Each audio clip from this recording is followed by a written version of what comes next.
नमस्कार दोस्तों, अगर आपको भी दिल्ली और बेंगलुरु के बीच खेला गया आईपीएल का 39वां मुकाबला पसंद आया हो तो इस वीडियो को दिल से एक लाइक जरूर करें। दोस्तों, आईपीएल 2026 का 39वां और अब तक का सबसे रोमांचक सांसों को रोक देने वाला महामुकाबला आज आईपीएल इतिहास की दो बड़ी टीमें दिल्ली कैपिटल्स और रॉयल चैलेंजर्स बेंगलुरु के बीच अरुण जेटली स्टेडियम दिल्ली में खेला गया। ऐसे में मुकाबले की शुरुआत हुई बेंगलुरु के टॉस जीतने को लेकर। जी हाँ, आज के इस रोंगटे खड़े कर देने वाले महामुकाबले में कप्तान रजत पाटीदार ने टॉस जीता और पहले गेंदबाजी करने का फैसला किया और विपक्षी टीम दिल्ली को बल्लेबाजी के लिए आमंत्रित किया था। फिर मुकाबला शुरू हुआ। रनों की बारिश करने के इरादे से दिल्ली की ओर से केएल राहुल और साहिल पारख ओपनिंग बल्लेबाजी करने के लिए मैदान में उतरे। दोस्तों, इन दोनों ही बल्लेबाजों के कंधों पर इस महामुकाबले में अपने टीम को एक विस्फोटक ओपनिंग शुरुआत दिलाने की बड़ी जिम्मेदारी थी। परंतु दोस्तों, आज के महामुकाबले में पहले बल्लेबाजी करते हुए दिल्ली की शुरुआत काफी शर्मनाक रही। जी हाँ, दरअसल बेंगलुरु की ओर से पहला ओवर लेकर आए तूफानी गेंदबाज भुवनेश्वर कुमार ने आते ही मैदान में आतंक मचा डाला और अपने ओवर की दूसरी तेज तर्रार यॉर्कर से स्ट्राइक पर मौजूद युवा बल्लेबाज साहिल पारख को फंसाया और सीधे गिल्लियों को बिखेरते हुए पहले ही ओवर में आज के महामुकाबले का बड़ा झटका दिल्ली की टीम को दे दिया। आपको बता दें, साहिल पारख आज बेंगलुरु के खिलाफ अपना खाता भी नहीं खोल पाए। दोस्तों, पहले ही ओवर में दिल्ली का बड़ा विकेट हाथ लगने के चलते अब बेंगलुरु के खिलाड़ी और साथ ही बेंगलुरु के प्रशंसक अलग ही जल्लोष करते हुए अब मैदान पर नजर आ रहे थे, तो वहीं दूसरी ओर युवा बल्लेबाज साहिल पारख निराश होते हुए पवेलियन का रास्ता नाप चुके थे। ऐसे में पहला झटका लग जाने के बाद अब दिल्ली की ओर से मैदान में उतरे अनुभवी बल्लेबाज नीतीश राणा। बता दूं, आज का यह पहला ओवर भुवनेश्वर कुमार का काफी बेहतरीन रहा, जहां पर उन्होंने विकेट तो चटकाया ही और साथ ही बची हुई गेंदों पर भी अपनी इसी लाइन और लेंथ से गेंदबाजी करते हुए इस पहले ओवर में मात्र 2 रन बनाने का मौका दिल्ली की टीम को दिया। दोस्तों, पहले ओवर में तो दिल्ली को मात्र एक ही झटका लगा था, लेकिन असली तूफान देखने को मिला मैच के दूसरे ओवर में, जहां पर बेंगलुरु की ओर से गेंदबाजी पर आए जोश हेजलवुड ने आते ही मैदान में अपनी तेज रफ्तार की गेंदबाजी का जादू बिखेर दिया और एक ही ओवर में दोहरा झटका दिल्ली की टीम को दिया। जी हाँ, पहली पटकी हुई गेंद पर दिल्ली के सबसे महत्वपूर्ण बल्लेबाज केएल राहुल को विकेटकीपर जितेश शर्मा के हाथों कैच आउट करवाया, तो वही अगली ही गेंद पर मैदान में उतरे नए बल्लेबाज समीर रिजवी का भी विकेटकीपर के हाथों कैच आउट करवाते हुए पत्ता साफ कर डाला। आपको बता दें, केएल राहुल जहां 1 रन बनाकर आउट हुए, तो वही समीर रिजवी आज बेंगलुरु के खिलाफ अपना खाता भी नहीं खोल पाए। दोस्तों, बेंगलुरु की घमासान चल रही गेंदबाजी के सामने अब पहले 2 ओवरों में ही पूरी तरीके से डगमगाती हुई दिल्ली की बल्लेबाजी मैदान पर नजर आने लगी थी, क्योंकि अब तक 5 रन भी स्कोर बोर्ड पर नहीं लगे थे और 3 बड़े बल्लेबाजों को बेंगलुरु ने अपने जाल में फंसा लिया था। देखा जाए तो अब पावर प्ले में ही प्रेशर दिल्ली की टीम पर आ चुका था। ऐसे में दोस्तों, दोहरा झटका लग जाने के बाद अब दिल्ली की ओर से मैदान में उतरे अनुभवी बल्लेबाज ट्रिस्टन स्टब्स, जिन्होंने ना आओ देखा न ताव और आते ही अपनी पारी की पहली गेंद पर बेहतरीन कलाइयों का इस्तेमाल किया और मिड विकेट की ओर गेंद को भेजते हुए बेहतरीन चौके के साथ अपनी पारी का आगाज कर डाला। लगने लगा शुरुआत बेहतरीन मिलने के चलते ट्रिस्टन स्टब्स आज जरूर टीम को संभालेंगे, परंतु दोस्तों, पहली गेंद पर चौका आने के बावजूद ट्रिस्टन स्टब्स इसके बाद ज्यादा वक्त तक क्रीज पर नहीं टिक पाए और मैच का अगला यानी तीसरा ओवर लेकर आए।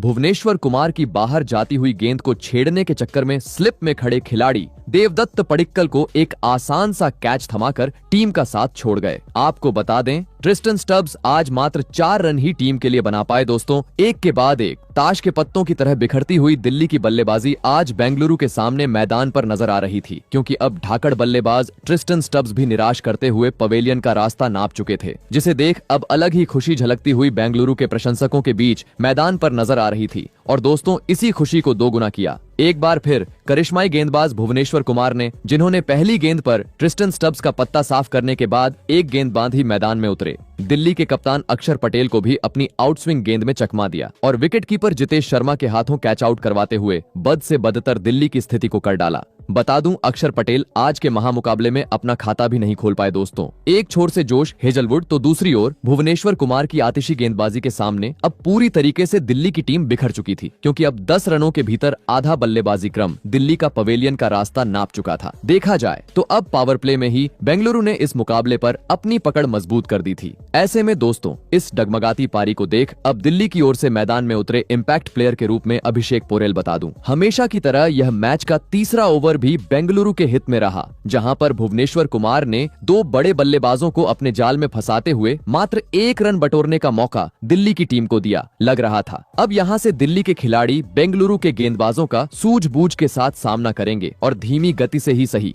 लेकिन स्कोर बोर्ड को आगे बढ़ाएंगे। परंतु दोस्तों मानो जैसे आज दिल्ली को किसी की नजर सी लग गई थी। जी हाँ, क्योंकि मैच के चौथे ओवर में एक बार फिर और एक बड़े झटके का सामना दिल्ली की टीम को करना पड़ा, जहां पर बेंगलुरु की ओर से गेंदबाजी पर आए हेजलवुड के खिलाफ स्ट्राइक पर मौजूद नीतीश राणा ने जैसे तैसे पहले 4 गेंदों का तो सामना किया और सॉलिड डिफेंस दिखाया। परंतु दोस्तों 5वीं गेंद को स्ट्राइक पर मौजूद नीतीश राणा समझ नहीं पाए और विकेट कीपर के बाजू में खड़े पडिक्कल को एक आसान सा कैच थमाकर टीम को मझधार में छोड़ गए। आपको बता दें, नीतीश राणा 8 गेंदों में मात्र 1 ही रन की पारी आज दिल्ली के लिए खेल पाए। दोस्तों मुकाबला भले ही अरुण जेटली स्टेडियम दिल्ली में चल रहा था, लेकिन दबदबा देखने को मिल रहा था बेंगलुरु के गेंदबाजों का, क्योंकि एक के बाद एक पूरी तरीके से बेंगलुरु की टीम ने अब दिल्ली की बल्लेबाजी की धज्जियां उड़ा दी थीं। देखा जाए तो अपनी गेंदबाजी के दम पर ही अब इस मुकाबले को बेंगलुरु ने अपने पक्ष में मोड़ना शुरू कर दिया था। ऐसे में दोस्तों अब टीम को संवारने मैदान में उतरे विस्फोटक बल्लेबाज डेविड मिलर, परंतु अब विकेट गिरने का दबाव साफ तरीके से दिल्ली के बल्लेबाजों पर देखने को मिला। जी हाँ, क्योंकि इसके बाद अगला यानी मैच का 5वां और 6ठा ओवर पूरी तरीके से बेंगलुरु ने अपने पक्ष में किया, जहां पर पहले गेंदबाजी पर आए भुवनेश्वर कुमार ने अपनी कभी इन स्विंग तो कभी आउट स्विंग गेंदों में मैदान में मौजूद दोनों ही दिल्ली के बल्लेबाजों को परेशान किया और इस ओवर में मात्र 2 रन बटोरने का मौका दिया। तो साथ ही इसके बाद अगला यानी पावर प्ले का आखिरी ओवर भी जोश हेजलवुड ने अपनी बेहतरीन गेंदबाजी के चलते बेंगलुरु के हित में किया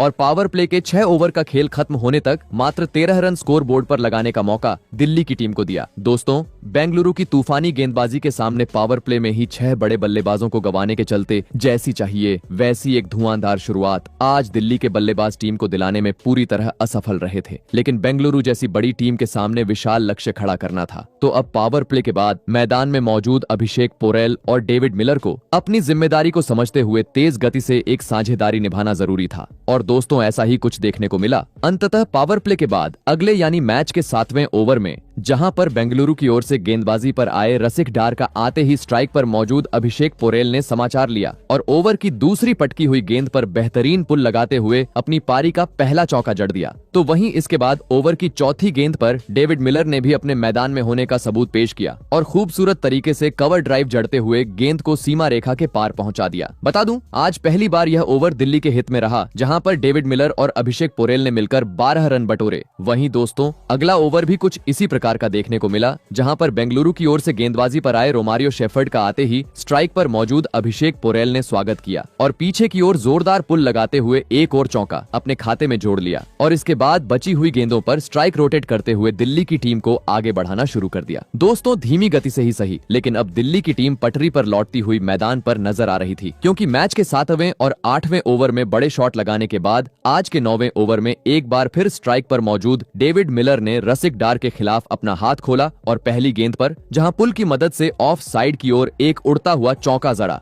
तो वहीं इसके बाद ओवर की तीसरी गेंद का हश्र भी कुछ इसी प्रकार से किया। दोस्तों पहली 5 गेंदों पर ही डेविड मिलर ने अब अपने खाते में 8 रन जोड़ लिए थे। इस कारण आवश्यकता थी स्ट्राइक रोटेट करते हुए इस ओवर का सॉलिड तरीके से अंत करने की, परंतु दोस्तों कहते हैं ना कि लालच बुरी बला होती है और ऐसा ही कुछ अगली गेंद पर डेविड मिलर की ओर से देखने को मिला, जिन्होंने 2 चौके आने के बावजूद ओवर की 5वीं गेंद पर एक बार फिर बड़ा शॉट खेलने का प्रयास किया। परंतु दोस्तों वे इस बार अपने मंसूबों में कामयाब होने में पूरी तरह असफल रहे और विकेटकीपर जितेश शर्मा को एक आसान सा कैच थमाकर अपना महत्वपूर्ण विकेट गंवा बैठे। आपको बता दें डेविड मिलर आज 18 गेंदों में 19 रनों की पारी खेल आउट हुए। दोस्तों बीच के ओवरों में भले ही एक साझेदारी पनपती हुई दिल्ली के लिए नजर आ रही थी, लेकिन रसिक डार की घातक गेंदबाजी के चलते अब वह साझेदारी भी पूरी तरीके से टूट चुकी थी, जिसे देखकर अब दिल्ली के प्रशंसकों में सन्नाटा छा चुका था। तो वही बेंगलुरु के प्रशंसक झूमते हुए अब मैदान पर नजर आ रहे थे। ऐसे में दोस्तों अब महज 3 विकेट दिल्ली के पास बचे हुए थे। मैदान में उतरे कायल जेमिसन तो वही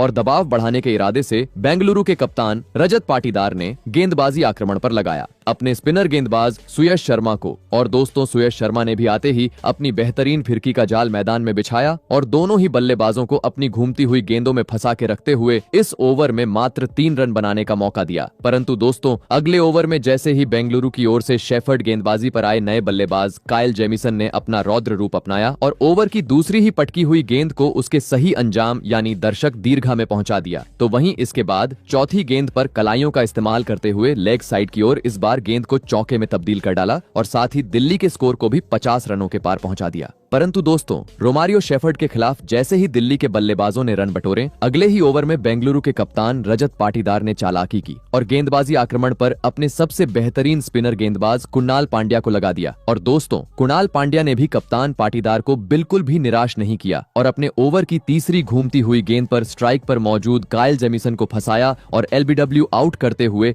एक और बड़ा झटका दिल्ली की टीम को दे दिया। बता दूं, इसके बाद भले ही काइल जेमिसन ने डीआरएस की मांग की, लेकिन डीआरएस में भी साफ तरीके से देखने को मिला कि गेंद स्टंप्स को जाकर लग रही है, जिस कारण दोस्तों अंततः काइल जेमिसन को 12 रनों की पारी खेल पवेलियन का रास्ता नापना पड़ा। दोस्तों, बेंगलुरु के स्पिनर और तेज गेंदबाजों के सामने आज एक भी दिल्ली का बल्लेबाज खुद को साबित करने में सफल नहीं हो पा रहा था और जो भी आ रहा था लगातार एक के बाद एक विकेट गंवाते जा रहा था, जिस कारण अब परिस्थितियों को देख यहां से 20 ओवर भी खेलना दिल्ली के लिए काफी मुश्किल नजर आ रहा थे। जी हां, क्योंकि अब मात्र आखिरी 2 बल्लेबाज मैदान में उतरने बाकी थे। ऐसे में दोस्तों, अब बेंगलुरु के गेंदबाजों का सामना करने मैदान में उतरे कुलदीप यादव, जिन्होंने इसके बाद अगले 2 ओवरों में बड़ा शॉट खेलने का प्रयास तो किया, परंतु गेंदबाजी आक्रमण पर मौजूद कुणाल पांड्या और सुयश शर्मा के खिलाफ मैदान में मौजूद अभिषेक पोरेल और कुलदीप यादव अपने मंसूबों में कामयाब नहीं हो पाए और मात्र इक्का दुक्का रन बटोरते रह गए। दोस्तों, विकेट चटकाने के साथ ही पूरी तरीके से अब बेंगलुरु के गेंदबाजों ने रनों पर भी अंकुश लगा दिया था, क्योंकि लगातार एक के बाद एक ओवर खराब अब दिल्ली के लिए साबित होते जा रहे थे और इसी के चलते हर एक धीमे ओवर के साथ अब दिल्ली की टीम पर दबाव बढ़ता जा रहा था। और दोस्तों, इसी प्रेशर में अंततः नए बल्लेबाज कुलदीप यादव भी अपना धैर्य खो बैठे और मैच का 16वां ओवर लेकर आए। सुयश शर्मा की पहली 3 गेंदों पर सॉलिड डिफेंस दिखाने के बाद ओवर की चौथी गुगली गेंद में चकमा खा गए और सीधे क्लीन बोल्ड होते हुए अपना विकेट गवा बैठे। आपको बता दें, कुलदीप यादव बेंगलुरु के खिलाफ 11 गेंदों में मात्र 3 ही रन बना पाए। ऐसे में दोस्तों, अब मात्र एक ही बल्लेबाज दिल्ली के पास शेष था। ऐसे में अब मैदान में उतरे दुष्मंता चमीरा। यहां से अगर एक सम्मानजनक स्कोर बेंगलुरु के सामने खड़ा करना था तो बची हुई आखिरी 4 ओवरों में बड़े शॉट खेलने की पूरी जिम्मेदारी अब दूसरी छोर पर खड़े अभिषेक पोरेल के कंधों पर आ चुकी थी। परंतु दोस्तों, अपनी इस जिम्मेदारी को निभाने में अभिषेक पोरेल पूरी तरह असफल रहे। जी हां, भले ही मैच के 17वें ओवर की दूसरी गेंद पर जोश हेजलवुड के खिलाफ सामने की ओर अपने बल्ले का मुंह खोलते हुए पोरेल एक जोरदार चौका जड़ा, परंतु दोस्तों हेजलवुड को उनका यह रवैया पसंद ही नहीं आया। जी हां, क्योंकि अगली ही गेंद पर बदला निकालते हुए अपनी तेज रफ्तार की यॉर्कर से अभिषेक पोरेल को फंसाया और सीधा क्लीन बोल्ड करते हुए दिल्ली के पूरे बल्लेबाजी क्रम को 75 रनों पर समेट डाला।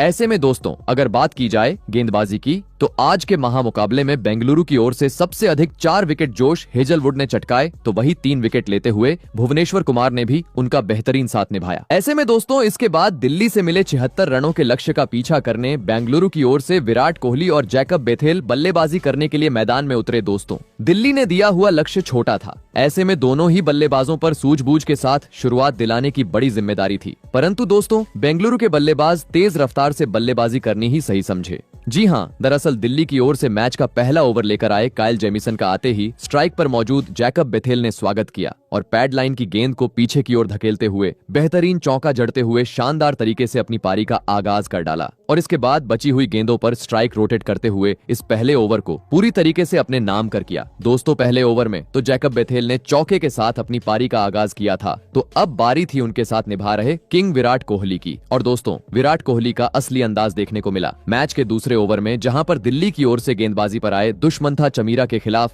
पहली गेंद पर सॉलिड डिफेंस दिखाने के बाद ओवर की दूसरी गेंद पर विराट कोहली ने अपना हाथ खोला और सामने की ओर अपने बल्ले को मोड़ते हुए अंपायर के सर के ऊपर से एक खूबसूरत चौका अपने खाते में जोड़ लिया। बता दूं, जैसे ही विराट कोहली के बल्ले से यह चौका आया, अलग ही जल्लोश करते हुए बेंगलुरु के प्रशंसक मैदान पर नजर आए। परंतु